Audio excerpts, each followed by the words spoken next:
కిరణ్ బేడి భారతదేశపు తొలి మహిళా ఐపీఎస్ ఆఫీసర్గా చరిత్ర సృష్టించిన గొప్ప మహిళ. ఆమె 1949లో పంజాబ్లో జన్మించింది. చిన్నప్పటి నుంచే చదువులో తెలివిగా ఉండేది. టెన్నిస్ ఆటలో కూడా జాతీయ స్థాయి విజయాలు సాధించింది.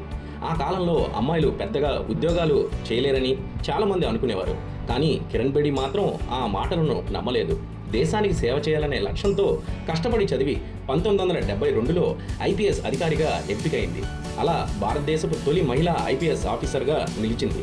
పోలీస్ అధికారిగా ఆమె చాలా నిజాయితీగా పనిచేసింది. చట్టం ముందు అందరూ సమానమే అని నిరూపించింది. తప్పు చేసిన వారు ఎంత పెద్దవారైనా ఆమె భయపడకుండా చర్యలు తీసుకునేది. తిహార్ జైలులో పనిచేసేటప్పుడు ఖైదీల జీవితాల్లో మార్పు తీసుకురావడానికి విద్య, యోగా, ధ్యానం వంటి కార్యక్రమాలు ప్రారంభించింది. శిక్ష మాత్రమే కాదు, మనుషులను మంచి మార్గంలో నడిపించడం కూడా ముఖ్యమని ఆమె చూపించింది. కిరణ్ బేడి జీవితం ప్రతి అమ్మాయికి ఒక గొప్ప స్ఫూర్తి. అమ్మాయిలు బలహీనులు కాదు. అవకాశం ఇస్తే దేశాన్ని మార్చగల శక్తి వాళ్ళలో ఉంటుంది. ధైర్యం, ఆత్మవిశ్వాసం, కష్టపడి పనిచేసే తత్వం ఉంటే అమ్మాయిలు ఏ రంగంలోనైనా అబ్బాయిలకు సమానంగా కాదు, చాలాసార్లు వారికంటే ముందుంటారు. నేడు కిరణ్ బేడి పుట్టినరోజు సందర్భంగా ఈటీవీ న్యూస్ పుట్టినరోజు శుభాకాంక్షలు తెలుపుతుంది.